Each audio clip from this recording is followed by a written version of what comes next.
Vale, pues está grabando ya. Muy bien, pues buenos días a todos.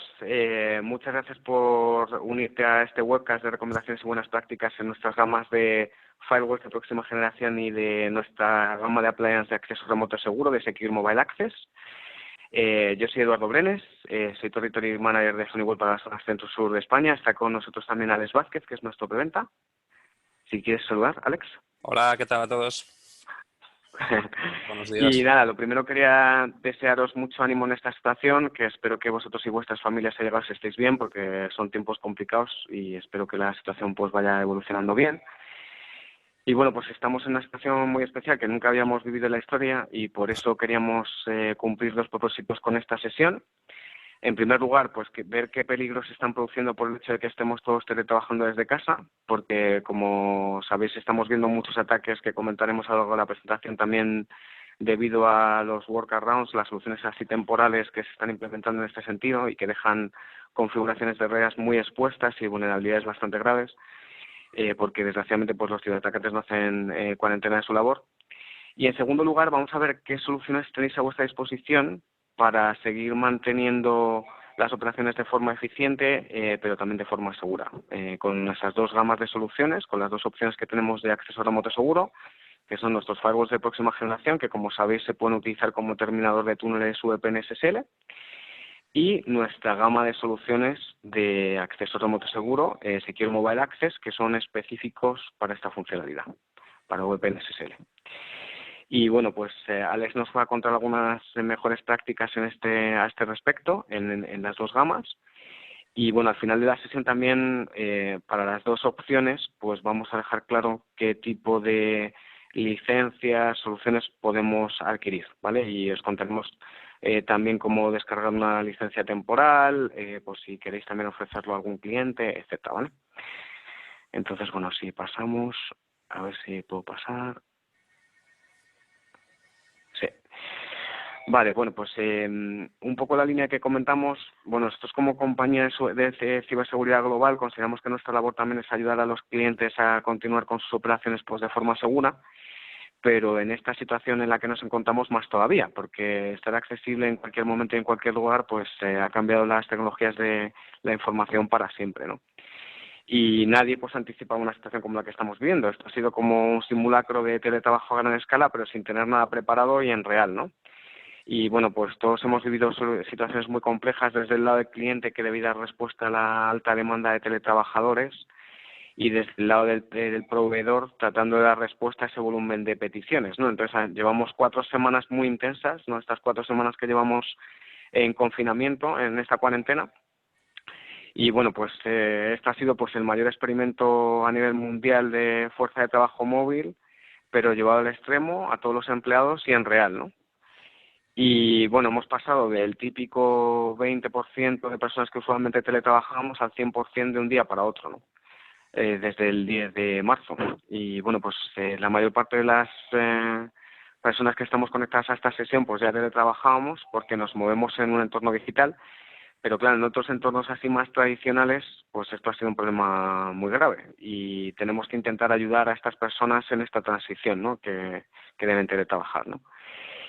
Y bueno, pues estos son algunos titulares que hemos visto en los periódicos digitales en las últimas semanas, pero bueno, ya es bien sabido que compañías como Google, Amazon, Apple, pues en este momento pues todas las compañías prácticamente a nivel mundial pues han enviado a sus trabajadores a casa a teletrabajar, ¿no? Y esto es lo que denominamos este experimento de from home, ¿no? Trabajar desde casa, pero en real y llevado al extremo, ¿no? Y bueno, pues en este reto de negocio, pues hoy en día es aún mayor, ¿no? Al final nosotros consideramos que la superficie de exposición es cada vez mayor porque las tecnologías de la información están cada vez más distribuidas y hay cada vez más puntos expuestos, ¿no? Gente que trabaja desde cualquier sitio, conectándose desde cualquier dispositivo, accediendo a entornos en la nube, con sensores por todos lados, ¿no? Un poco lo que veis aquí abajo. Y bueno, consideramos que el perímetro se ha disuelto, ya no funciona lo de mi castillo, mis reglas, y ahora el responsable de IT pues debe lidiar con estas cuestiones, pero también teletrabajando desde casa y dando servicio a todos sus usuarios que también teletrabajan desde casa, ¿no? Entonces, esto consideramos que es un reto enorme y que plantea muchísimas cuestiones, ¿no? En primer lugar, pues cómo habilitas a los usuarios para que puedan acceder a los recursos de la red que precisan para hacer su trabajo, cómo aseguras que a la vez que pueden seguir trabajando desde casa no estás introduciendo riesgos de seguridad adicionales, y esto es un poco lo que nos vamos a centrar ahora con Alex, ¿no?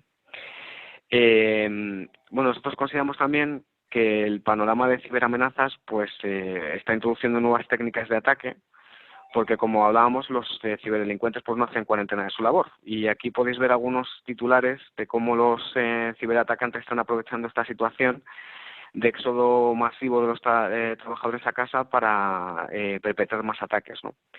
Entonces, ya habéis visto que hay una variedad de ransomware as a service que se llama NetWalker, que está afectando ahora intensivamente a hospitales y a centros de salud, ¿no? En enero ya vimos el ataque contra el hospital de Torrejón.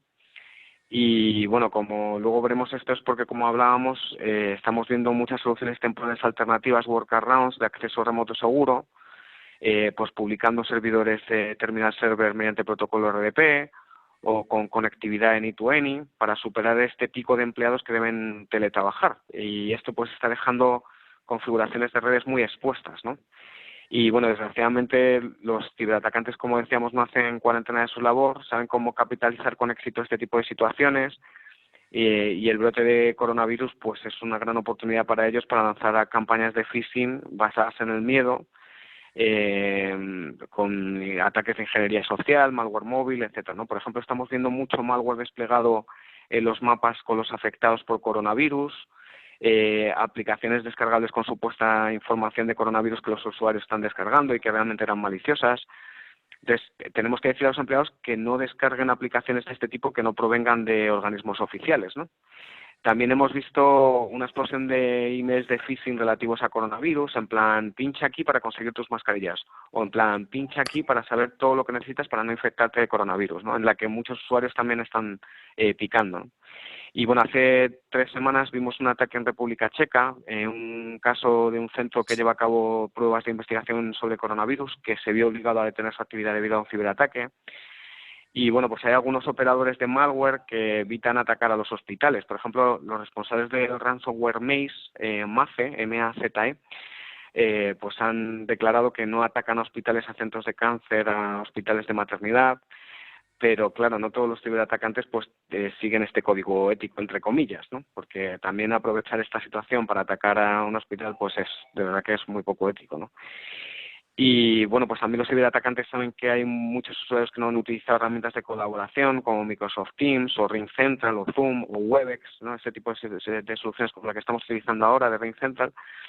Y bueno, pues también están aprovechando para realizar phishing relativo a esto, ¿no? Entonces debemos incrementar también la vigilancia en este sentido, ¿no? Y bueno, pues ya le dejo paso a Alex.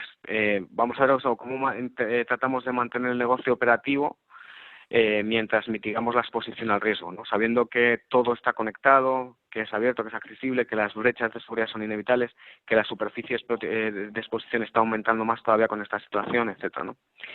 Y bueno, pues en la sesión de hoy sobre todo nos vamos a centrar en nuestras soluciones de acceso remoto seguro que veis aquí, y en la parte de Secure Mobile Access y en la parte de firewalls de próxima generación, que como sabéis pues también pueden actuar como terminador de túneles VPN, tanto SSL como IPsec para entornos Windows, ¿vale? Entonces, Alex, si te parece, te paso el control y te Sí. dejo que sigas tú. Sí, bueno, la idea de esta sesión es un poco dar alguna serie de recomendaciones generales tanto para los firewalls como para los SMAs, pero en la segunda parte de la presentación nos centraremos más en los SMAs porque digamos que es una solución que está mucho más orientada y diseñada para este propósito de acceso remoto general. Entonces, hay algunas funcionalidades que solo están disponibles en los SMAs. Entonces, en la primera parte veremos cuáles son las recomendaciones tanto para los firewalls como para los SMAs, y en la segunda parte veremos algunas funcionalidades adicionales que tienen los SMAs en comparación con los firewalls. Por otro lado, también muchos de vosotros conocéis que tenemos dos series en la línea de productos de SMA, tenemos la serie 100 y la serie 1000. La sesión de hoy va orientada a la serie 100. En la serie 1000 es una solución que, a pesar de que a nivel funcional ofrece prácticamente las mismas funcionalidades, pues está orientada para entornos más grandes, ¿no? Con un mayor número de usuarios, y a la hora de configurarlo es muy diferente. Entonces, la sesión de hoy va centrada sobre la serie 100 exclusivamente. En concreto, sobre todo el SMA 500V, que es el modelo que tenemos virtual y que a día de hoy, digamos, es la solución que más éxito está teniendo, porque el despliegue, al ser virtual, pues no requiere de un desplazamiento físico, que es un desafío a día de hoy, ¿no? Con esto del confinamiento, pues todo el mundo está mirando por ese tipo de soluciones virtuales más que físicas, ¿no? Entonces, vamos a ver algunas recomendaciones generales para tanto para los firewalls como para los SMAs. Entonces, uno de las recomendaciones que hacemos siempre es el hecho de segmentar la red, ¿no? A veces es un aspecto un poco descuidado, pero es muy importante el hecho de tener los segmentos de red claramente separados, de forma que el firewall puede inspeccionar no solo las conexiones que vienen desde Internet, ¿no? Desde el perímetro, que van o vienen, ¿no? Hacia Internet, sino que pueda también inspeccionar, pues, peticiones de una DMZ a la LAN y ese tipo de, o de la red Wi-Fi, por ejemplo, ese tipo de cosas. Es muy importante tenerlo así segmentado, entre otras cosas también porque si algún segmento de red se ve comprometido, pues el hecho de propagarse a otros segmentos de red, pues si hay un firewall entre medias, pues dificulta esa posibilidad. Entonces, aquí a nivel gráfico vemos aquí una imagen, por ejemplo, del Titanic hundiéndose, y a la hora de diseñar barcos, por ejemplo, se crean como una serie de esclusas, ¿no? O compartimentos que lo que hacen es evitar que, si, por ejemplo, pues un submarino envía un torpedo, o si hay un choque contra un iceberg, por ejemplo, pues que no se inunde todo el barco, sino que solo se inunde esa parte específica. Entonces, en la imagen de aquí de la izquierda vemos una foto del Titanic, un dibujo del Titanic, donde uno de los fallos de diseño que tenía era que esos compartimentos no llegaban hasta arriba del todo, hasta el techo, sino que había en la parte superior había una pequeña rendija, un agujero, digamos, que permitía que, si uno de esos compartimentos se llenaba hasta arriba, pues el agua llegase al compartimento de al lado. Entonces, esto a nivel gráfico representa bastante bien lo que pasaría también en una red que no esté bien segmentada. Es decir, si un segmento de red se compromete, si las reglas de acceso, digamos, que son muy amplias a la hora de acceder a otros segmentos, pues existe ese agujero que permitiría a un atacante, pues, saltar de un segmento a otro segmento. En cambio, si el firewall lo configuramos bien y cerramos bien esos accesos, pues a lo estrictamente necesario, pues con eso minimizamos el riesgo.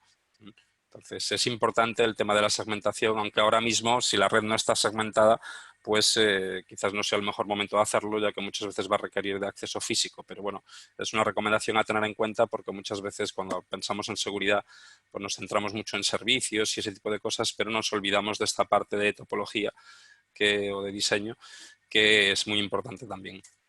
Luego, a la hora de hacer la instalación de estos dispositivos, pues nuestra recomendación es instalarla siempre en un segmento de red que sea diferente a donde están los recursos, ¿no? Esto está muy relacionado con lo anterior, ¿no? Es decir, si nos fijamos en el diagrama de la derecha, vemos un poco cómo funcionaría esto del acceso remoto, ¿no? Un usuario remoto, ya sea desde su casa, desde un aeropuerto, desde un hotel, se conectaría a través del portal o a través del cliente SSL y pasaría a través del firewall para llegar al SMA. Una vez que llega al SMA, esa conexión se redirige hacia el recurso final. Si ese recurso está en el mismo segmento de red, esa petición ya no pasaría por el firewall, solo pasaría a la petición original, a la petición que viene de fuera del perímetro, que va a ser HTTPS, por lo tanto en el firewall, si no tenemos implementado DPI SSL Server, esa petición va a ser invisible.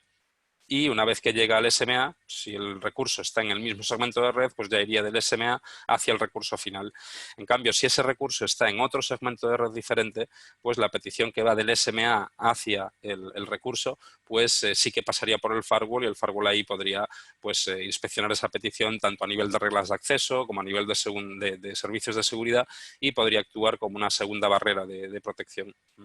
Esto sería aplicable tanto al acceso desde portal como al acceso de cliente VPN también, ¿eh? Aunque nos estemos conectando con un cliente VPN, digamos que ese cliente está virtualmente en el mismo segmento de red o en la misma zona donde está el SMA. Por lo tanto, si quiere acceder a algún recurso que esté en otra zona, esa petición del cliente SSL VPN va a pasar por el firewall también. Bien, cuando hablamos de conexiones de clientes SLVPN, básicamente hay como dos modos de conectarse. Uno de ellos es el modo Tunnel All Mode y el otro es Split Tunnels. Cuando utilizamos Split Tunnels, lo que hacemos es que solo se enruta por esa conexión cifrada, por ese túnel, solo se enruta el tráfico que tiene como destino la red que hay al otro lado del firewall. O del SMA al que nos conectamos, ¿no? Entonces, solo se enruta por ahí ese tráfico. El tráfico de Internet, por ejemplo, o cualquier tráfico que el administrador no haya decidido enrutar por el túnel, pues iría por la conexión normal, pues por la conexión de red de la casa o del hotel donde esté el cliente que esté conectándose en remoto. Entonces, eso a nivel de seguridad, digamos, pues abre la puerta a que ese dispositivo, ese PC o ese portátil, pues se comporte como una pasarela, ¿no? Yo desde Internet me puedo, como usuario remoto, ¿no? Me puedo descargar un virus, por ejemplo, y a través de la conexión VPN podría meter ese virus para que acabase infectando máquinas que estén al otro lado del túnel, ¿no? Que acabase llegando a la red corporativa a través de ese dispositivo de un usuario remoto. Entonces, a nivel de seguridad, si vamos a utilizar conexión de túnel, se recomienda más utilizar túnel all mode. Por un lado, eso, a nivel de seguridad, ¿no? Pero también a nivel de control, ¿no? Con Tunnel All Mode pues, se puede aplicar si ese usuario, por ejemplo, se pone a navegar por Internet, como todo el tráfico se va a tunelizar por esa conexión segura y cifrada, pues el firewall va a poder ver pues, la sesión de navegación de su usuario y va a poder aplicarle, por ejemplo, políticas de filtrado web. Si está utilizando alguna aplicación del tipo que sea, podemos utilizar el servicio de Application Control del firewall también. Es decir, es mucho más realista el hecho de que, aunque el usuario esté conectándose en remoto, es lo más parecido a estar virtualmente conectándose desde la oficina, porque todo el tráfico que genera va a pasar por el firewall, ¿no? Aunque esté en remoto ese usuario. Claro, la contrapartida a esto es que cuanto más tráfico metamos por el túnel, pues más carga le estamos dando al SMA y al firewall remoto, ¿no? Es decir, una cosa es que yo envíe solo el tráfico que va hacia la LAN y lo meta por ahí y el resto del tráfico que genere como usuario remoto pues vaya por mi conexión habitual sin ser por ese túnel, y otra cosa es que todo el tráfico que genere yo de navegación, de aplicaciones, de todo lo que genere, que se meta por ese túnel. Entonces, eso hay que tenerlo en cuenta también, sobre todo a la hora de hacer el dimensionamiento, ¿no? A la hora de hacer el dimensionamiento, pues tenemos que tener en cuenta que va a generar más carga. Entonces, como recomendación general, no es recomendable dimensionar al límite de las capacidades del dispositivo, ya sea un firewall o sea un SMA, pues si me soporta 500 conexiones, pues eso, acercarte a las 500 y utilizando el túnel all mode, pues podrías sobrecargar al equipo. Entonces, bueno, se recomienda no llegar al máximo o acercarse mucho al límite. Todo va a depender, al final, esto del dimensionamiento. Ahora hablaremos también de las conexiones de tipo portal también, que también consumen recursos, ¿no? Entonces, es un poco, si un dispositivo decimos que soporta 500 conexiones, las va a soportar, pero claro, depende del tráfico que enrutemos, pues va a generar más o menos carga. Lo mismo que cuando decimos que un determinado firewall es recomendable para X número de usuarios, eso es una estimación que hacemos porque al final el firewall lo que va a inspeccionar no son usuarios, son conexiones. Entonces, no todos los usuarios ni todos los dispositivos generan el mismo volumen de conexiones. Entonces, bueno, es una aproximación que hacemos, pero dependiendo del despliegue que se vaya a hacer al final, pues hay que tenerlo en cuenta esto. Por otro lado, también cuando utilizamos túnel all mode, también mejora la visibilidad, ¿no? Porque si todo el tráfico que está generando el usuario pasa por el SMA o por el firewall remoto, pues vamos a poder ver todo lo que hace ese usuario, ¿no? Como si estuviese virtualmente en la oficina. Mientras que si utilizamos split mode, pues todo el tráfico que va hacia la oficina por ese túnel, pues va a ser visible para el firewall o el SMA remoto, pero todo el tráfico de Internet ya no será visible porque no va a pasar ni por el SMA ni por el firewall. Entonces, a nivel de visibilidad, pues se gana visibilidad cuando se utiliza túnel all mode. Bien, si comparamos un poco los dos métodos de acceso que ofrecen tanto los firewalls como los SMA, digamos que por un lado tenemos el acceso de cliente, tenemos ahí el Net Extender, tenemos también el Mobile Connect y tenemos también el acceso desde portal, que sería el segundo método de acceso disponible. A la hora de la analogía así más parecida que encontré a la hora de explicar ambos métodos de acceso es, por ejemplo, cuando vamos al supermercado.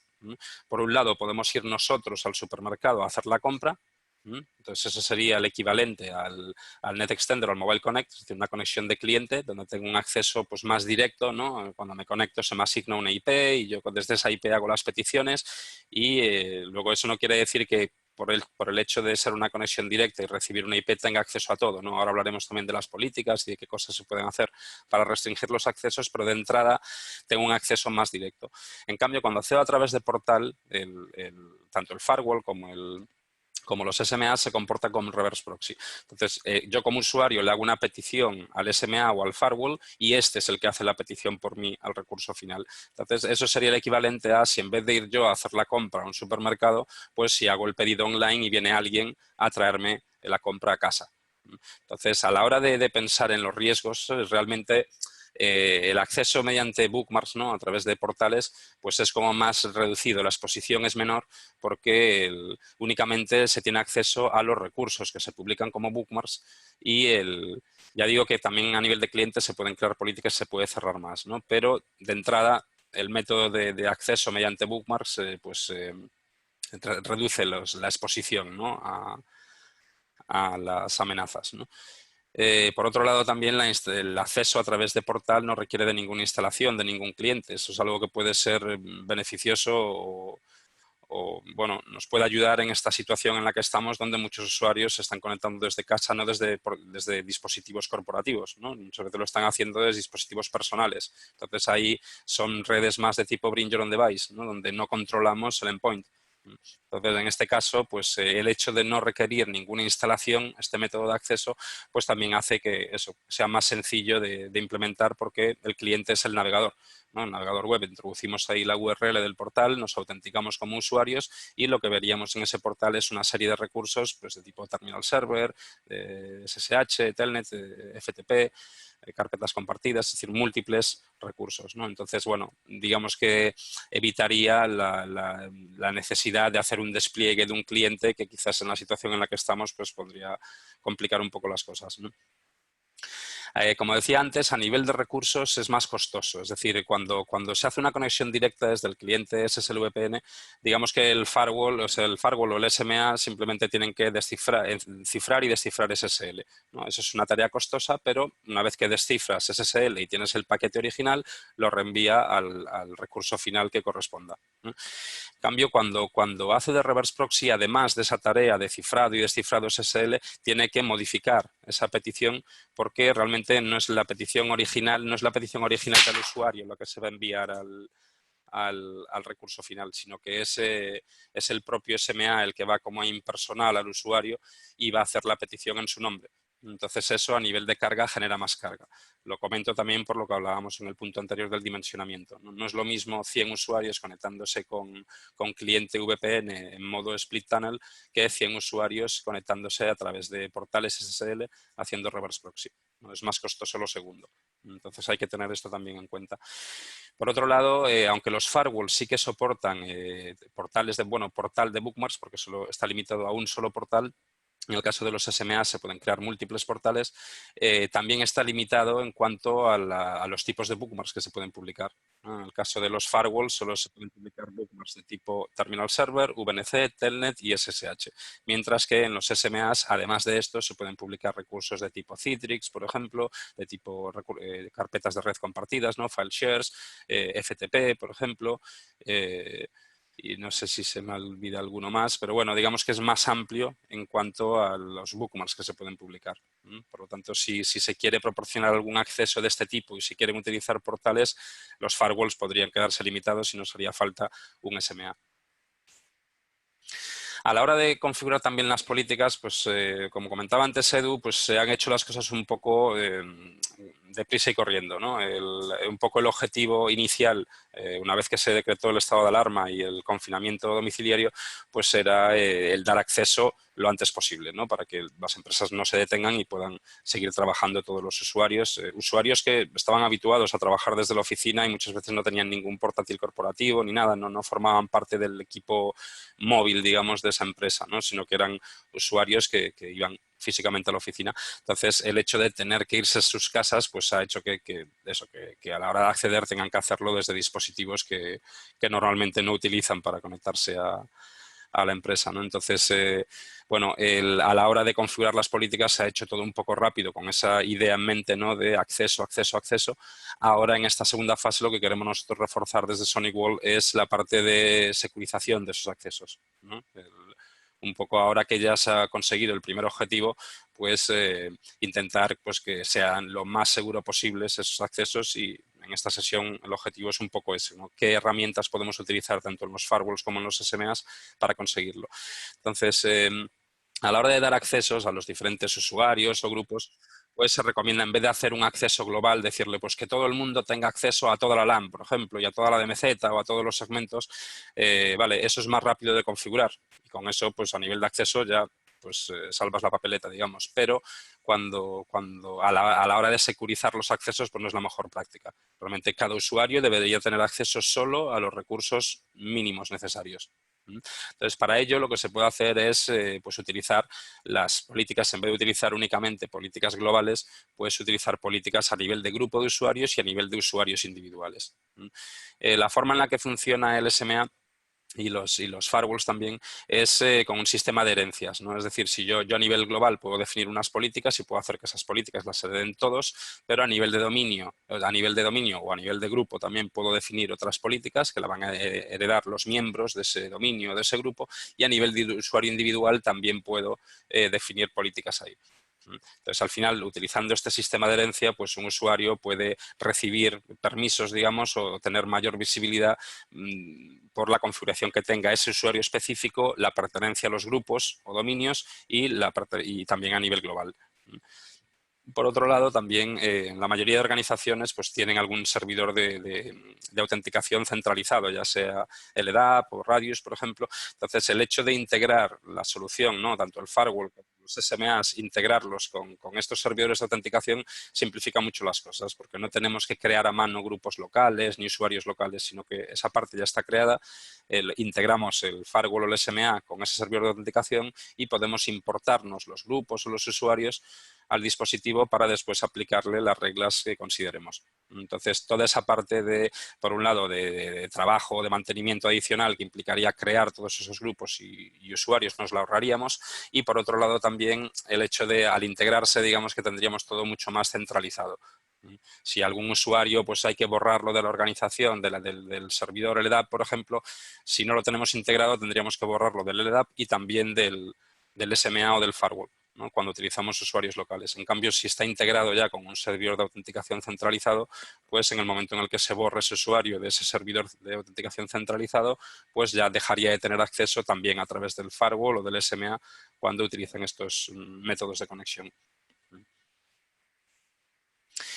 Un aspecto también muy importante que también yo creo que no se está implementando todavía a gran escala es reforzar la seguridad en la autenticación de los usuarios. Está habiendo muchos ataques de phishing, por ejemplo, con temáticas, como comentaba Eude también, de coronavirus, tal, y todo el mundo está como con la guardia baja y cuando llega algún correo o alguna información de últimas noticias de tal, sigue en tiempo real las estadísticas de tal o el mapa del mundo de infecciones de coronavirus, pues muchas veces no estamos pensando tanto en las implicaciones de seguridad que puede haber detrás de eso y directamente a lo mejor pinchamos o abrimos el adjunto de que viene en el correo. Cuando hacemos eso, muchas veces lo que estamos es abriendo la puerta a un ataque de phishing en el que nos van a robar las credenciales. Por lo tanto, es muy importante reforzar esa capa de autenticación de usuarios utilizando mecanismos de doble factor de autenticación. Porque utilizando estos mecanismos, digamos que el atacante no tendría acceso simplemente por conocer las credenciales del usuario de la cuenta comprometida, sino que además de eso se le va a pedir un código de autenticación, ¿no? Un código de doble factor de autenticación que utilizando, por ejemplo, aplicaciones como Microsoft Authenticator, Google Authenticator o Duo Mobile, pues recibiría el usuario en su móvil. Entonces el atacante tendría que tener acceso también al móvil de su usuario para poder tener acceso a los recursos, ¿no? Entonces es una doble barrera de seguridad que digamos que no evita el robo de credenciales, porque si el usuario se las han robado ya, pues ya se las han robado, pero sí que puede minimizar el daño que podrían hacer por tener esa información privilegiada. Entonces, por un lado, aparte a la hora de configurarlo es muy sencillo, ¿eh? No lo tenemos documentado, pero si os animáis a probarlo veréis que es muy sencillo y se puede habilitar a diferentes niveles, ¿no? A nivel pues, de portal, se puede habilitar a nivel también de grupos de usuarios, si no queremos aplicar esta medida pues, para toda la organización, ¿no? Se puede hacer de forma también más selectiva. Por otro lado, también hay una opción que es simplemente un checkbox, ¿no? Que es el de Enforce Login Uniqueness, ¿no? Que lo que viene a hacer es que solo se pueda loguear con unas mismas credenciales ese usuario simultáneamente. Es decir, si a mí me roban las credenciales, por ejemplo, pues si yo estoy autenticado en el equipo, pues esa persona que me ha robado las credenciales y que intenta acceder, si esta opción está marcada, solo uno de los dos puede estar conectado. No se van a permitir logins simultáneos desde una misma cuenta.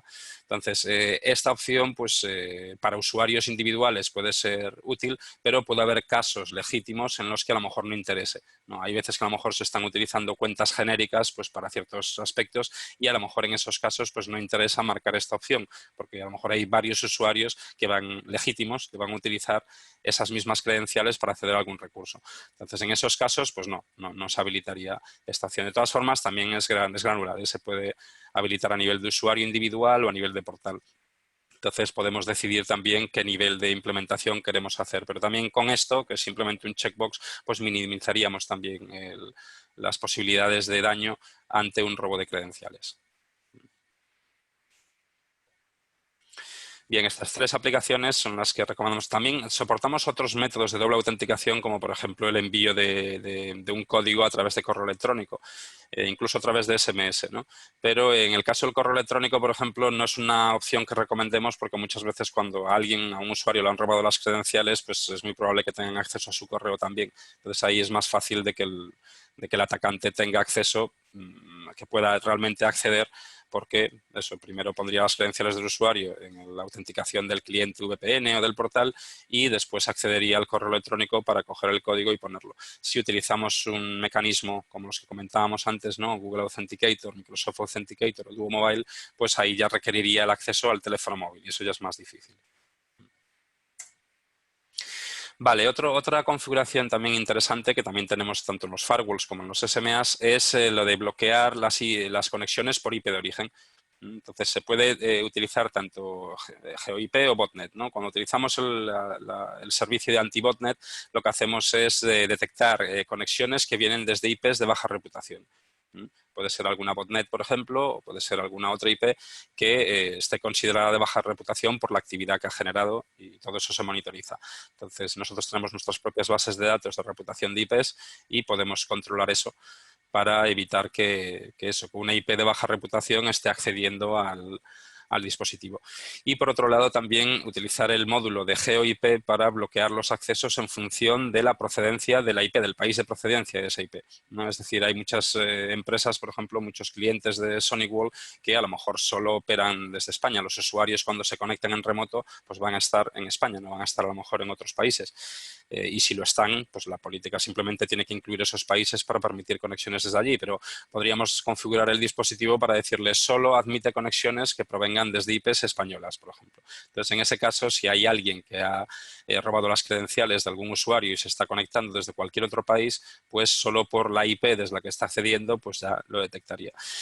Evidentemente, esto no es un método infalible, ¿no? Sabiendo el atacante que están implementadas este tipo de políticas, pues puede utilizar servidores proxy de España, puede utilizar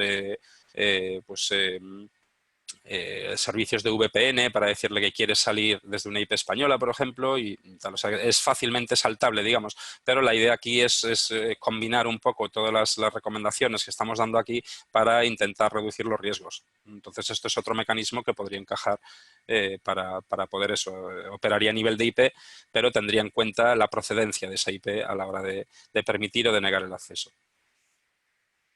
Luego, por otro lado, otro servicio muy importante que hemos comentado también en múltiples ocasiones es nuestro servicio de Captura TP, ¿no? Que es un servicio de sandboxing en la nube con múltiples motores de análisis, ¿no? Donde cada uno pues, opera de forma muy diferente y con ello conseguimos pues, detectar lo antes posible amenazas de día cero. Entonces, aquí, en este caso, sí que se requiere una licencia adicional, ¿no? Tanto en el SMA como en el firewall. Lo que pasa es que en los firewalls ya viene incluido dentro del bundle de AGSS.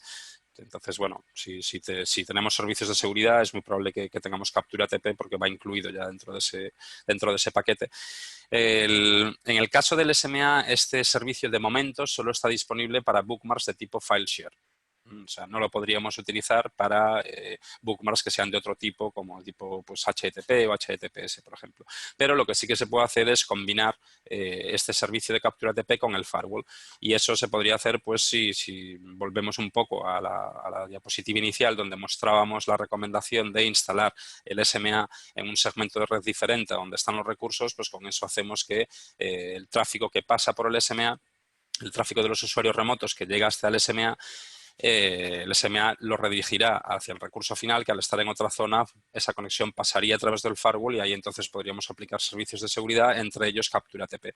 Entonces, si se está haciendo alguna transferencia, descarga o subida de algún fichero malicioso de día cero, pues el captura TP podría detectarlo. Si no es un día cero, lo pararíamos con las firmas ya del gateway antivirus, del Cloud AV, o si es algún ataque tendríamos el módulo de IPS. Pero aquí estamos centrándonos en amenazas de día cero y para ello es necesario el captura TP. Vale, a partir de ahora todas las recomendaciones que vamos a comentar serían exclusivas solo para el SMA de la serie 100. ¿No? Esto ya no es aplicable al firewall. Los firewalls no tienen ninguna de estas funcionalidades que vamos a comentar ahora. Entonces, una de ellas, que es bastante interesante, es la de Login Schedules. Esta funcionalidad lo que permite es configurar la franja horaria en la que vamos a permitir los logins de los usuarios. Es decir, aquí podéis ver en la imagen de más abajo, veis como una especie de calendario con todos los días de la semana y las 24 horas del día. Entonces, desde aquí podemos indicar, por ejemplo, si todos mis usuarios se van a conectar desde Europa, digamos, ¿no? Estamos todos en la misma franja horaria, ¿no? Y el horario de trabajo, por ejemplo, supongamos que es pues, de 9 a 6, por ejemplo, pues yo puedo decirle que de lunes a viernes, de 9 a 6 está permitido el login, pero fuera de ese horario está denegado el login. Entonces, si cualquier usuario, por ejemplo, que se esté conectando, volvemos un poco a eso, el robo de credenciales, ¿no? A algún usuario interno le han robado las credenciales y hay un atacante que está en otra zona horaria que se está intentando conectar al equipo. Entonces, eso, bueno, que esté en otra zona horaria o en la misma zona horaria, eso da igual. Digamos que si en la franja horaria que hemos configurado en la que está permitido el login, ahí de entrada se le permitiría. Luego otra cosa es si tenemos doble factor de autenticación o alguna otra capa de seguridad que lo consiga, ¿no? Pero de entrada, eso, pues hay unas horas en las que el login está permitido y otras horas en las que no. Entonces, con eso reducimos también los tiempos de exposición, porque sería la analogía a si en el mundo físico, digamos, tenemos pues un negocio, una tienda, lo que sea, y tenemos un horario de apertura y un horario de cierre. Entonces, en el horario de apertura, ahí la tienda está accesible o el negocio está accesible, ¿no? Pero cuando está cerrada no estaría accesible. Ya habría que utilizar otros métodos, pues eso, más bruscos, ¿no? Para tener acceso a ese negocio porque la puerta estaría cerrada, digamos, ¿no? Esto sería lo mismo. Lo que ocurre con esta funcionalidad es que, y eso lo veremos a lo largo de las siguientes diapositivas también, hay algunas que están solo disponibles para el acceso de portal y otras que están solo disponibles para el acceso de cliente, ¿no? Eso lo iremos aclarando en cada una de las diapositivas, pero en este caso esta funcionalidad está disponible solo para el acceso a través de portal. Es decir, que un usuario que se esté conectando con el cliente NetExtender o Mobile Connect, pues no se le aplicaría este control. Podría loguearse a las 2 de la mañana, aunque el login schedule diga que a esa hora no es posible loguearse, ¿no? Es decir, esto es aplicable solo al acceso mediante portal. Vale. Bien, otro de los mecanismos que muchas veces no se configura tanto como se debería es las políticas de control de acceso, ¿no? Esto es un mecanismo que tienen los SMAs para poder restringir más los accesos a los recursos, ¿no? Cuando un cliente VPN, por ejemplo, le decimos que tiene acceso, pues aunque sea a una sola IP, no tenemos por qué publicar toda la red. Le decimos, pues el usuario Alex, por ejemplo, tiene acceso solo a este servidor de ficheros. El cliente opera a nivel de IP, ¿no? Yo le tengo que decir que tiene visibilidad sobre esa IP. Entonces, en el momento en el que yo le doy acceso a esa IP, bien, ese usuario no va a poder acceder a ninguna otra IP de esa red, ¿no? Pero a esa IP va a poder acceder a todos los servicios, porque opera a nivel de IP, no a nivel ya de TCP, UDP o de aplicación. Entonces, a lo mejor si yo lo que quiero publicar ahí es un servidor de ficheros, pero también tengo un servidor web ahí, un servidor FTP, pues ese usuario en principio tendría acceso también a esos servicios adicionales. En cambio, si utilizo políticas de control de acceso, puedo minimizar o reducir el acceso a recursos diciéndole que ese usuario o ese grupo o todo el mundo tiene acceso a ese recurso, pero solo por el puerto 445, por ejemplo, ¿no? O 139, 138, 137. Es decir, solo acceso por NetBIOS o CIFS a ese recurso. Incluso las políticas de control de acceso me permiten también operar a nivel de aplicación. Es decir, yo puedo decirle que no solo a nivel de puertos tienen este acceso o este otro, puedo decirle que tiene acceso a esa carpeta y todas las subcarpetas relacionadas, pero no puede saltar a otra carpeta, aunque a nivel de sistema, digamos, tenga permisos en el servidor ese usuario. Ese usuario cuando está en la oficina, a lo mejor sí que puede acceder a esos recursos y saltar de carpeta porque el servidor se lo permite, ¿no? A nivel de permisos está configurado así. Desde aquí podemos como meter otra capa adicional de seguridad indicándole que esté bloqueado el usuario una carpeta específica.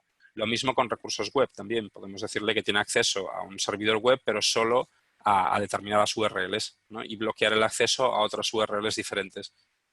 Entonces, esto es una forma de aplicar el principio de privilegio mínimo, que es una recomendación de seguridad donde es eso, aunque a nivel de mantenimiento de más trabajo, porque requiere el afinar un poco más todo esto y crear políticas adicionales, tal, pero a nivel de seguridad pues se incrementa mucho, ¿no? Porque solo estamos dando visibilidad al recurso necesario, ese y nada más. Entonces, es algo también muy recomendable de aplicar y es lo más parecido que tenemos en los SMAs a las reglas de acceso de los firewalls. Lo que pasa es que se pueden aplicar a nivel de IP, se pueden aplicar a nivel de servicio o puerto y se pueden aplicar también a nivel de aplicación, pues eso, en el caso de recursos de tipo web o recursos de tipo carpetas compartidas. Entonces es muy recomendable también utilizarlo. Vale, hay otro mecanismo también, este sería aplicable solo a conexiones de clientes SSL VPN, que permite establecer la conexión VPN incluso antes de que el usuario inicie sesión en Windows y mantener la sesión abierta todo el rato sin permitir que el usuario cierre esa conexión. Entonces, si combinamos esto, por ejemplo, con la funcionalidad que comentábamos antes de Tunnel All Mode, pues la experiencia del usuario sería que su usuario arranca el PC, ¿no? El portátil, el túnel se establece y se establece con modo Tunnel All Mode. A partir de ahí el usuario hace login y una vez que está logueado ya dentro, ya el túnel está levantado, porque se ha levantado incluso antes de hacer login, ¿no? El túnel está levantado y además el usuario no tiene la capacidad para cerrar ese túnel, ¿no? Está establecido constantemente y sí que existe un sistema, por ejemplo, de que el usuario pueda solicitar, se puede habilitar un botoncito para poder deshabilitar temporalmente esa conexión y entonces el SMA le va a enviar un correo electrónico como con un challenge code, ¿no? Como un código que le va a permitir pues, poder deshabilitar temporalmente el túnel VPN para después volver a conectarlo, ¿no? Pero digamos que la idea es evitar que los usuarios tengan el control de eso, ¿no? Y que directamente el túnel se establezca y esté establecido todo el rato hasta que el usuario haga el log-off de la sesión. Cuando hace log-off, el túnel se cierra. Entonces, esto puede ser interesante también para forzar que todo el tráfico de los usuarios remotos pase por el túnel y que eso, que no haya otra opción. Incluso se le puede indicar que si el usuario consigue cerrar el túnel de alguna forma, pues que no tenga acceso a Internet, nada, que esté como bloqueado el equipo. Que la única forma que tenga de acceder sea con la conexión VPN establecida. Entonces, esto puede ser también interesante en estos casos donde eso, perdemos el control del dispositivo remoto, pero a la vez queremos controlar el tráfico que se genera desde él, ¿no? Entonces, sería la opción más parecida entre Always On VPN y Tunnel All Mode, sería la opción más parecida a estar virtualmente en la oficina. Entonces, la idea de esto es eso, el túnel siempre encendido, siempre establecido. Aquí he puesto un poco la analogía con esa bombilla que lleva más de 100 años encendida, que creo que se apagó hace poquito, pero bueno, la idea es estar siempre encendido. Otra funcionalidad interesante es la de Device Management.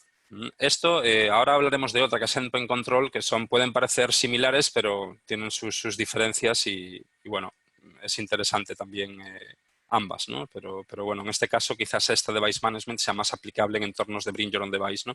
Esta funcionalidad en lo que consiste es que permite el acceso solo a dispositivos autorizados mediante un sistema de autorización a demanda. Es decir, yo desde mi PC personal, por ejemplo, establezco una conexión contra el SMA y el SMA tiene habilitada esta funcionalidad. Entonces, aquí hay dos modos de configuración, ¿no? Está el modo automático y el modo manual. Vamos a empezar por el modo manual. En el modo manual, lo que ocurre es que yo cuando hago ese intento de conexión, el sistema, el SMA, puede enviar un correo electrónico a las direcciones que yo le indique a la hora de configurar esta funcionalidad, indicándoles que hay una petición de acceso desde un dispositivo nuevo, ¿no? Entonces, los administradores o los receptores de esa notificación por correo pueden conectarse al SMA y autorizar o rechazar esa conexión en función de la confianza que tengan sobre ese dispositivo. Entonces, aquí lo que se está autenticando realmente no es al usuario, es al dispositivo, pero es un sistema de autorización a demanda. El usuario tiene que pedir el acceso y luego los administradores son los que dicen a este dispositivo lo autorizo o a este no. El sistema automático, digamos que permite utilizar dos parámetros. Uno es el identificador del dispositivo y otro de ellos es el sistema operativo. De forma que si quiero evitar pues, que los administradores tengan que andar aprobando constantemente cada uno de ellos, que lo pueda hacer en base a esos parámetros, ¿no? Decir, bueno, pues si el sistema operativo es Windows 10, por ejemplo, pues permito el acceso. O el Device ID, que es un código único que representa a cada dispositivo. Claro, esto facilita la tarea de administración, ¿no? De mantenimiento, pero por otro lado también, bueno, no es tan seguro, ¿no? Es más seguro el método manual. Entonces, sí que puede dar un poco de trabajo al principio cuando los usuarios están todos conectándose, pero una vez que ya tengo, pues digamos, el listado de todos los dispositivos autorizados, solo me van a llegar peticiones nuevas cuando algún usuario se esté conectando desde algún dispositivo nuevo, que no lo había hecho anteriormente, o cuando realmente se trate de un ataque, de que haya alguien que le ha robado las credenciales a un usuario y que está accediendo desde un dispositivo no autorizado. Entonces ahí pues el administrador pues, puede rechazar esa conexión y bloquearla, ¿no? Meterla como una especie de lista negra para bloquear que no accedan desde ese dispositivo.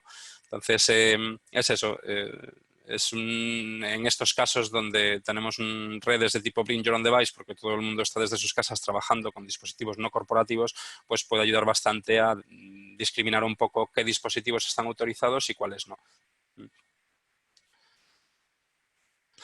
Por otro lado, tenemos una funcionalidad que es la de Endpoint Control, que es similar a la anterior, pero esta quizás está más orientada a dispositivos corporativos, porque digamos que sí que es más potente a la hora de hacer esta inspección, ¿no? Y porque puede inspeccionar múltiples parámetros, ¿no? Puede desde mirar qué cliente antivirus tiene instalado el equipo, si pertenece a un determinado dominio o no, qué sistema operativo tiene, si tiene determinados parches instalados, ¿no? Puede mirar entradas de registro, procesos en memoria también que se estén ejecutando, y la lista, por ejemplo, es muy amplia, también firewalls personales. Si lo habéis visto alguna vez, tú seleccionas, por ejemplo, un fabricante, digamos, pues pones Trend Micro ahí o Symantec o lo que sea, y te aparece una lista de productos muy amplia de todas las soluciones de protección de endpoint de antivirus que tiene ese fabricante. Y además puedes indicarle también pues, la versión, por ejemplo, si tienen habilitado el módulo de Real-Time Protection, ¿no? O parámetros adicionales. Pero claro, esto si pensamos en un entorno más a nivel corporativo, esto puede ir bien porque si yo controlo los dispositivos, yo sé a qué dominio tienen que pertenecer, a qué software antivirus tienen que tener y qué versiones, qué sistema operativo, qué parches. Entonces yo puedo crear políticas que digan, si tú tienes este antivirus determinado con esta versión o superior, si tienes este sistema operativo y estos parches, si tú perteneces a este dominio, ¿no? Y tal, pues te permito el acceso y porque eres un dispositivo corporativo. Pero claro, en entornos de tipo Bring Your Own Device, este tipo de políticas van a ser más complicadas de aplicar porque, claro, cada usuario va a tener su PC personal que va a escoger qué antivirus quiere instalar, probablemente no pertenezca a ningún dominio. ¿Sabes? El sistema operativo tampoco es un indicativo muy fiable de si es seguro o no ese dispositivo. Entonces va a ser mucho más difícil de aplicar en estos entornos esta funcionalidad, pero se puede hacer también, ¿no? Se puede utilizar. Device Management sí que está más orientado a esos entornos donde no tenemos control sobre el dispositivo final y lo que queremos hacer es darles acceso, pero caso por caso, digamos. Por otro lado, entonces os comentaba que hay funcionalidades que están disponibles solo para acceso desde portal y otras que son disponibles solo para acceso desde cliente SSL-VPN. En el caso de Endpoint Control y también Device Management, ¿no? El punto anterior que comentábamos, solo están disponibles en conexiones de clientes SSL. Es decir, un acceso desde portal, pues evidentemente necesitas un pequeño agente instalado que inspeccione el equipo y el acceso mediante portal, como no requiere de instalación de ningún software, el cliente es el propio navegador, pues digamos que está más limitado a la hora de identificar correctamente pues, esos dispositivos. Entonces no estaría disponible esta funcionalidad para accesos desde portal. Vale, luego tenemos no es una funcionalidad realmente, son un tipo de licencias que pueden ir muy bien en estos casos, en estos tiempos que estamos viviendo, y de hecho supongo que muchos de vosotros ya las conoceréis porque bueno, luego Edu os contará más sobre esto, pero tenemos como una promoción en la que estamos regalando 10 días gratis de este tipo de licencias. Lo que permiten básicamente es incrementar el número de usuarios durante un tiempo limitado. Entonces, hay situaciones, ahora mismo el caso que estamos viviendo es por esta pandemia, ¿no? Pero pueden darse otros casos, pues nevadas, por ejemplo, terremotos o incluso algo menos dramático, ¿no? Como puede ser un evento corporativo, ¿no? Donde a lo mejor de manera puntual, pues el número de usuarios va a crecer porque van a conectarse muchos desde sus casas, usuarios que normalmente no se conectan en remoto, pero por alguna eventualidad de este tipo, pues lo van a tener que hacer. Entonces, claro, si tenemos un dispositivo que está licenciado, digamos, pues para 50 usuarios, por ejemplo, pero el equipo aguanta hasta 250, ¿no? Como en el caso de los SMA 500V. Este tipo de licencias lo que permiten es, pues durante un tiempo limitado, normalmente las licencias que vendemos son de 30 o 60 días. Las que estamos regalando son de 10, pero que yo sepa no se pueden comprar ese número, ¿no? Las tenemos de 30 y de 60 días y permiten llegar hasta 250 usuarios. Pero entonces, cada vez que vayamos a utilizar esta funcionalidad hay un botoncito para activar o desactivar, ¿no? Que se puede entender como un botón de play y stop, donde pues si yo activo esta funcionalidad, pues empieza a contar días, ¿no? Si la activo hoy, por ejemplo, y la desactivo dentro de 3 días y tenía 30 días de Spike License, pues me quedarán 27 para la próxima vez que me hagan falta. Entonces son licencias que no expiran y que se pueden activar o desactivar a demanda. La forma de activarla puede ser manual, ¿no? Dándole al botoncito de activar o desactivar, o tiene una opción también que permite la activación automática cuando se llega al límite de esos usuarios. Es decir, siguiendo con el ejemplo de los 50 usuarios, ¿no? Si mi dispositivo tiene licencias perpetuas, ¿no? Para 50 usuarios y tengo marcada la opción de Spike License para que se active automáticamente, en el momento en el que hay ya 50 usuarios concurrentes y se conecta el usuario 51, automáticamente ya se le permite la conexión y se activa ese contador para empezar a gastar días, ¿no? Digamos. Si no lo hacemos así, pues ese usuario 51 lo que vería es un mensaje que dice no se puede conectar porque se ha llegado al límite máximo de licencias y el administrador tendría que activar las licencias Spike de forma manual. Entonces podemos escoger un método u otro. Pero eso, el recuento se hace por días, no va por minutos ni por horas, va por días y existen esas dos formas de activación, manual o automática. Esto, evidentemente, son licencias adicionales. Por un lado están las licencias perpetuas que tenemos de nodos definitivos, ¿no? de NetExtender, Mobile Connect o de acceso mediante portal, que sería lo que mide más que nada es la concurrencia de los usuarios. Yo puedo tener 200 usuarios, pero si trabajan a turnos y se van conectando en bloques de 80, por ejemplo, pues me harían falta 80 licencias, no 200, ¿no? Porque lo que importa aquí es la concurrencia de usuarios. Pero eso, con estas licencias Spike puedo extender ese límite durante un tiempo limitado. Una vez que se llega al final, si tenía 30 días y ya he gastado los 30, pues puedo adquirir licencias adicionales para poder disponer de más días y poder activar o desactivar en función de la necesidad. Y luego hay otro módulo que es el de Web Application Firewall que va incluido también en los SMAs.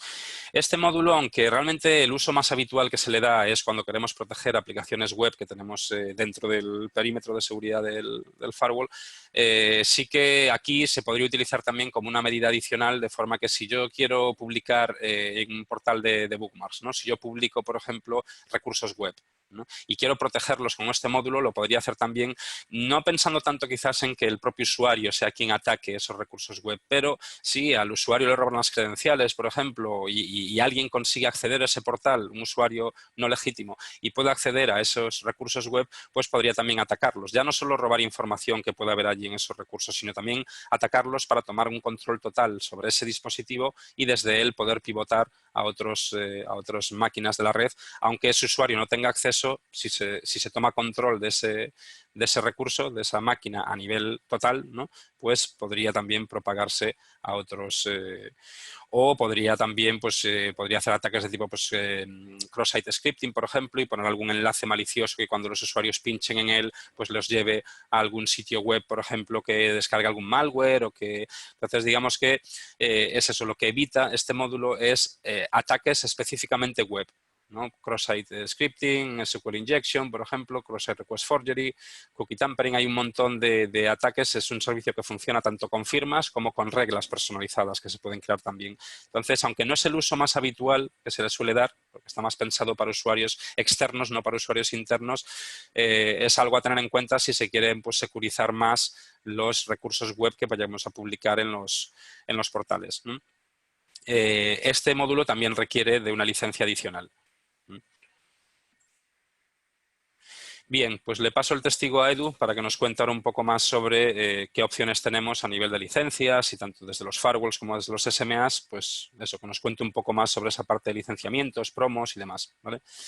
Edu, te paso el testigo. Vale, fenomenal, Alex, muchas gracias, tío. Pues nada, simplemente comentaros muy rápido, porque es casi la una. Ahora si os parece, al final contestaremos algunas preguntas que habéis ido haciendo a través del chat. Borja de Oz nos ha tenido la movilidad de contestar algunas, Borja de Oz de Ingram Micro. Pero bueno, si luego tenéis algunas dudas o comentarios adicionales, pues lo podemos ver por email, ¿vale? A ver si nos da tiempo a contestar algunas. Si quieres ir viéndolas, Alex, también Sí, es lo que algunas estaba de ellas, haciendo las ya, es podemos lo que ver estaba directas. haciendo. No te Fenomenal. interrumpo, las voy mirando y voy contestando por chat o por voz cuando acabes. Vale, fenomenal, muchas gracias. Pues nada, vamos a ver las dos opciones que hemos visto a lo largo de la presentación de Alex. La primera sería los firewalls de próxima generación, que como comentábamos pueden actuar como terminador de túneles, tanto VPN SSL como IPsec para entornos Windows, ¿vale? Entonces, aquí veis la lista de firewalls así más habituales que tenemos y veis el número de licencias SSL que ya dispone el firewall de base cuando te compras el equipo. Y el otro número sería el máximo de conexiones que soporta ese equipo, ¿no? Pues, por ejemplo, si cogemos hacia al azar, el TZ500, pues el TZ500 veis que soporta, o sea, ya lleva de base 2 licencias VPN SSL y soporta hasta 150. Esto, como comentaba Alex antes, pues es importante tampoco llevarlo al máximo porque el firewall se está haciendo el firewall y de repente le metemos 150 conexiones VPN SSL, pues probablemente estresemos demasiado el firewall, ¿no? Y como veis, el TZ500 también tiene 2 conexiones VPN IPsec de base cuando te compras el equipo y soporta hasta 25. ¿Vale? Esas licencias hay que comprarlas. Ahora veremos que son licencias perpetuas y que cuyo soporte se asocia al soporte del firewall, ¿vale? Entonces aquí os hemos puesto el pantallazo también de MySonicWall, donde puedes ver cuántas licencias tiene activadas tanto SSL como IPsec ese firewall, ¿no? Cuando te metes en MySonicWall, que es donde están registradas las máquinas, puedes evaluar pues cuántas licencias has comprado para ese equipo, ¿no? Y cuántas soporta, con lo cual pues puedes saber hasta dónde puede llegar, ¿no? Bueno, en el segundo lugar, aquí podéis ver, aquí podéis ver el tipo de licencias VPN SSL e IPsec que se pueden comprar para cada firewall. Como veis, en SSL licenciamos a partir de 1, 5, 10, 15, 25, así, ¿no? Hoy, perdón, que se me está yendo... Ay, perdona, que he sido yo en el chat aquí, perdona. Vale, nada, no te preocupes. Y bueno, aquí veis en las licencias SSL, perdón, en las licencias Global VPN para entorno IPsec, para entorno Windows. También veis aquí las licencias, que los rangos de licencias, ¿no? Para 1, 5, 50, 100, etc., ¿no? Vale, luego, como comentaba Alex ahora, lanzamos una promoción para nuestros clientes que tienen appliance de Secure Mobile Access, de acceso remoto seguro. Aquí veis los modelos que tenemos ahora disponibles. Tenemos la serie 100, el 210 y el 410, que como veis soportan hasta 50 y hasta 250 usuarios concurrentes. Es decir, por ejemplo, en el 410, aparte el 251 no entraría dentro de los recursos de la red. Aunque lo que más estamos comercializando ahora, como comentaba Alex, es nuestro modelo virtual, que es el 500V, que como sabéis se puede implementar en entorno de Hyper-V, en VMware, en Amazon Web Services y en Azure. Como ahora desgraciadamente no se puede desplazar ningún técnico a ninguna organización y no puedes instalar nada y tal, pues es mucho más fácil, o sea, que no tienes que entregar nada físico, porque el 500V lo puedes montar en este tipo de entorno virtual o en este tipo de nubes públicas como Amazon Web Services y Azure, y pues podemos ayudar al cliente a montar un entorno de acceso remoto seguro con esta funcionalidad pues de una forma muy sencilla, ¿no? Ahora veremos cómo. Y luego tenemos la gama SMA1000, que como veis ahí está el 6210, 7210 y 8200V, que también es virtual. La V es de virtual. Entonces, para todas estas máquinas y para máquinas más antiguas, que eran SRA, Secure Remote Access, en vez de Secure Mobile Access, pues estamos ofreciendo 10 días de licencias Spike mientras dura la contingencia. Como decía Alex, la ventaja de estas licencias es que desbloquea la potencia máxima de la máquina durante esos días, ¿no? Pues, por ejemplo, si es el SMA500V, pues durante 10 días pues desbloqueas los 250 usuarios, el lunes le das al play, el viernes le das al stop y has consumido 5 días. Entonces, como damos 10 días, pues tendrías 2 semanas completas laborales para que todos los usuarios pudieran conectarse a los recursos de la red utilizando este equipo, ¿no? Bien, luego pues también os queríamos enseñar aquí. Esta es una promoción que, bueno, esta es una configuración, por así decirlo, del SMA500V para que veáis un entorno de precios. Aquí, como veis, estamos licenciando el SMA500V con los 5 usuarios que ya trae de base, los 5 usuarios concurrentes y su soporte estándar. Entonces, podríamos solicitar para esa máquina 10 días de licencias Spike una vez. Entonces, como veis, por 700 euros de PVP, como veis aquí, pues podríamos solucionar esta contingencia en el cliente. Y transcurridos esos 10 días, esas 2 semanas laborales, podríamos ampliar, pues por ejemplo, otros 30 o 60 días, mientras dura esta contingencia, con este tipo de licencias Spike. Entonces, por 671 euros, como veis, podríamos activar esa licencia de 30 días para los 250 usuarios que soporta el SMA500. Vale, bueno, aquí veis el resto de licencias Spike de las que disponemos, con una promoción especial que hemos lanzado ahora para también ayudar a nuestros clientes a pasar esta situación pues lo mejor posible. Y bueno, pues aquí veis algunas configuraciones de SMA500V que, como decíamos, se puede implementar en entorno de VMware, de Hyper-V, Amazon Web Services y Azure. Esta es una promo que como partner podéis remitir también a vuestros clientes. Ahí veis a la izquierda arriba que podéis poner vuestro logo. Podéis poner abajo en rojo, donde está aquí en rojo, para más información, contacte aquí, pues la persona de vuestra organización con la que queréis que se ponga en contacto el cliente. Y esto pues lo podéis mandar tal cual porque son los precios de lista recomendados que recomendamos para los clientes, ¿no? Un SMA500V, por ejemplo, con 55 usuarios, hasta 55 usuarios y soporte a un año, pues serían 1.963 euros de precio de lista, ¿vale? Con la promoción esta que hemos lanzado para tratar de ayudar lo máximo posible, ¿vale? Y bueno, pues aquí tenéis también 2 vídeos que ha grabado Alex de cómo activar una licencia trial para SMA500V, con el cual podríamos proporcionar 30 días de acceso remoto seguro a 50 usuarios de forma gratuita, ¿vale? Con lo cual pues también estamos ayudando al cliente a muchos clientes, así que sean en más entornos más de hasta 50 usuarios, pues a combatir esta contingencia, ¿no? Y el segundo vídeo de cómo hacer una instalación básica de un SMA500V, ¿no? Son 2 vídeos que ha grabado Alex, que están genial, que te muestran paso por paso qué tienes que hacer para activar la licencia y para hacer la instalación básica del equipo, ¿vale? Déjame comentar una Esto os puede cosita venir aquí, bastante. Edu. Sí, por favor, Alex, adelante. Sí, bueno, simplemente, aunque en el vídeo ya lo pone, pero todos los que estéis interesados en activar una licencia trial, vais a ver que no está disponible desde MySonicWall, el botoncito no está disponible. El procedimiento que tendríais que hacer es enviarnos un correo electrónico a la dirección spain@sonicwall.com.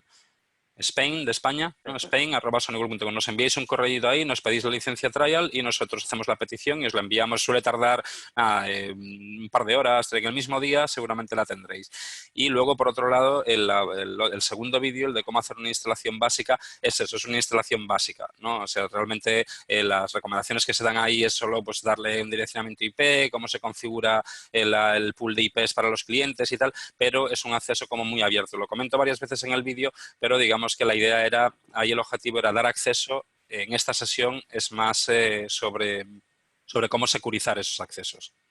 Y en la sesión de hoy tampoco hemos visto, hay muchas más opciones que tienen los dispositivos, pero no hemos entrado en todas las opciones que tienen de seguridad ni nada. Nos hemos centrado como a grandes rasgos en lo más importante, pero tienen muchas más opciones disponibles que podrían ser útiles en muchos casos. Vamos, yo os animo a que lo probéis y que lo conozcáis mejor, porque es una solución que no solo ahora, sino que en el futuro va a ser cada vez más necesaria, ¿eh? Sí, completamente de acuerdo. Yo creo que también esta situación lo que nos ha hecho es ver la necesidad imperante de implementar este tipo de soluciones de acceso remoto seguro, pues que aseguren la conectividad, pero también la seguridad. Y bueno, yo creo que se ha generado una necesidad que vamos a poder también ayudar a muchos clientes también a satisfacer.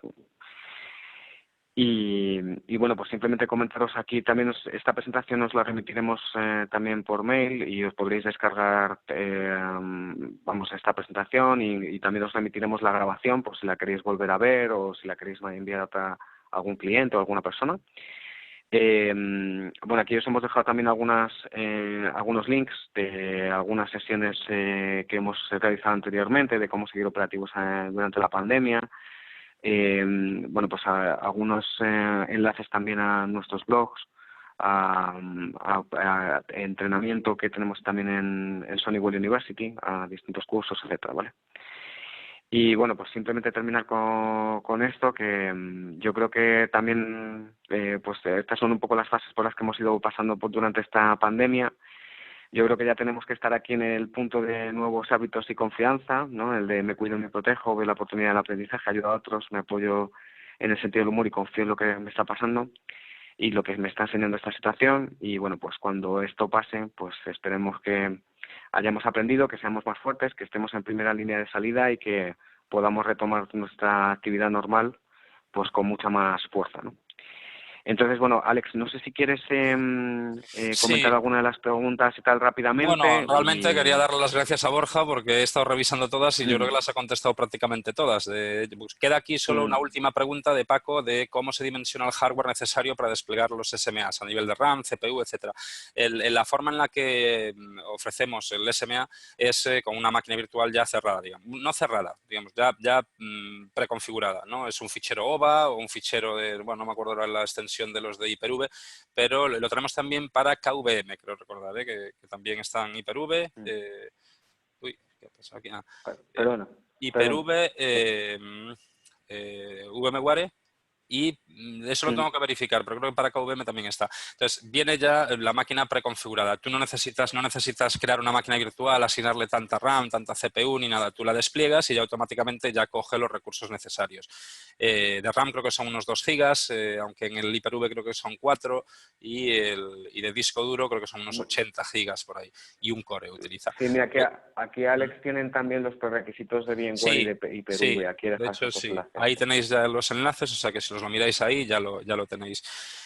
Solo quería comentar una cosilla más también, que en los próximos días grabaré una sesión también donde esto que hemos visto hoy a nivel de diapositiva, la idea que tengo es grabar una sesión donde lo podamos ver a nivel ya de interfaz, dónde está cada menú, cómo se activa esto y lo otro. Bueno, es bastante intuitivo y tenemos todo documentado, pero quizás a lo mejor el hacerlo en formato vídeo pues sea más amigable para todos aquellos que no conocéis la solución. Los que ya la conocéis seguramente nos haga falta, pero los que no la conocéis a lo mejor os ayuda. Y bueno, a ver si me da tiempo a hacerlo antes de Semana Santa, y si no, pues en la semana de después pues lo grabaré y lo distribuiremos también con todos vosotros, ¿vale? Y nada, Sí, luego Borja nos indica que hay perdona Alex, mira, ¿Sí? Borja nos indica que hay una pregunta que que no hemos contestado, la del ¿Cuál es? escenario de TZ400 con 16 conexiones SSL VPN, Ah, que vale, había vale, vale. deshabilitado túnel all mode. Mm. Vale, debido a los casos de cortes constantes. A ver, hay problemáticas puntuales, como puede pasar con los firewalls o con cualquier otro producto, entonces, claro, es difícil de contestar aquí debido a las quejas de cortes constantes. No sé si esto pasaba solo con Tunnel All Mode o también con Split Tunnel. Si solo pasaba con Tunnel All Mode y con Split Tunnel no parece un problema de configuración, parece más un problema de carga. Quizás a lo mejor el dispositivo al que se conectaban era un TZ400, a lo mejor, bueno, son 16 conexiones solo, son muy poquitas en realidad, pero también, como comentaba antes, es que depende también de la carga que se hace. Si esos 16 usuarios están descargándose simultáneamente, pues una distribución de Linux de 600 megas, por ejemplo, todos a la vez, pues claro, el volumen de tráfico que le va a llegar va a ser muy alto y quizás tenga problemas. Pero bueno, cuando pasan ese tipo de cosas, lo mismo que con problemas de rendimiento, ¿no? Hay que mirar siempre los cores, hay que mirar siempre la CPU del firewall y ver si los data planes, ¿no? Los cores que son menos el cero, el resto de cores, ¿no? Ver si están altos. Si están cercanos al 100%, es un problema claro de dimensionamiento. Aunque sean pocos equipos, es porque esto podría pasar también con 16 usuarios, aunque no sean conexiones remotas, usuarios internos que estén generando una carga de tráfico muy alta, con muchas conexiones. Vale, entonces, es eso, los usuarios es solo una guía. No es el firewall lo que mira son conexiones y paquetes por segundo, ¿no? Y lo de los usuarios es una traducción que hacemos para hacer las conversaciones entre humanos más sencillas, ¿no? Y que podamos decir cuántos usuarios tienes o tal, porque si preguntas cuántas conexiones o cuántos paquetes por segundo, pues hay mucha gente que no va a saber, no va a tener esa respuesta. Entonces, ya digo, esto es un caso puntual, lo que recomendaría es abrir caso con soporte. Si la cosa no avanza, lo que sea, nos lo pasas el caso y nosotros lo escalamos y miramos a ver, pero ya digo, a nivel genérico estas cosas no pasan. Todos los que utilizáis aquí los firewalls y utilizáis conexiones de NetExtender, pues es eso. Me imagino que la mayoría de vosotros os irán bien, pero siempre existe alguna instalación puntual o algún entorno en el que pueda dar problemas, como con todas las soluciones de red y de seguridad, ¿no? Entonces, no... Mm. Pues no sé si querías añadir algo más, Alex, si No, lo no, único, si alguien quiere como... hacer Sí. alguna pregunta, ¿sabes? Sobre el audio, todos tenéis el audio desactivado, pero al lado de vuestro nombre aparece un icono de un micrófono que aparecerá tachado porque os he puesto el mute a todos, pero tenéis la posibilidad de desactivar el mute para que os podamos oír. Entonces, no sé si preferís escribirlo o decirlo de viva voz, pero bueno, si queréis hacer alguna pregunta, pues podemos hacer una sesión cortita de 3 minutillos o así de preguntas y respuestas y bueno, y si no, pues ya cerramos aquí la sesión y cualquier duda que tengáis o qué tal, nos la podéis hacer también por correo o por teléfono en la propia Sí, ahí presentación. tenéis nuestras direcciones de correo electrónico, tanto la de Alex como la mía, ahí en pantalla. Hola, buenos días. Hola, Hola, ¿Qué soy tal, Sergio? Buenos Sergio días. Sanzano de Solitude Levante. ¿qué Quería tal, Sergio? preguntaros acerca de las licencias Spike. Habéis comentado que están disponibles para las versiones SMA, para los PZ400 o inferiores también Ah, tendría no, esta me posibilidad. olvidé de comentarlo, No, perdón. No, a ver, no lo no. comenté explícitamente, pero digamos que eso venía en la sección de SMA.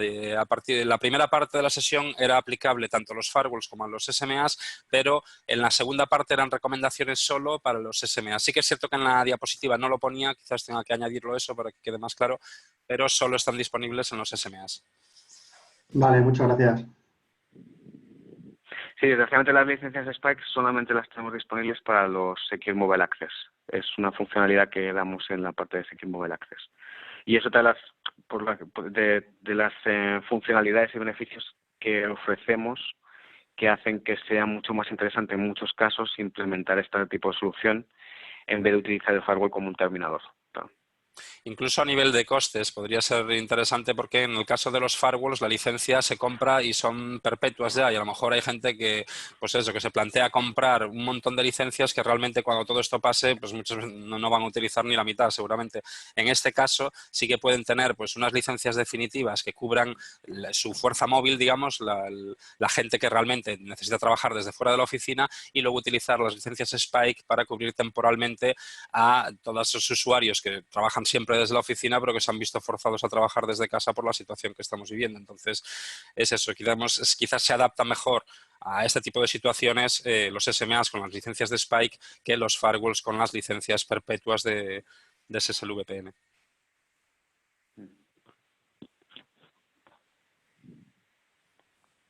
Pues no sé si hay alguna pregunta más.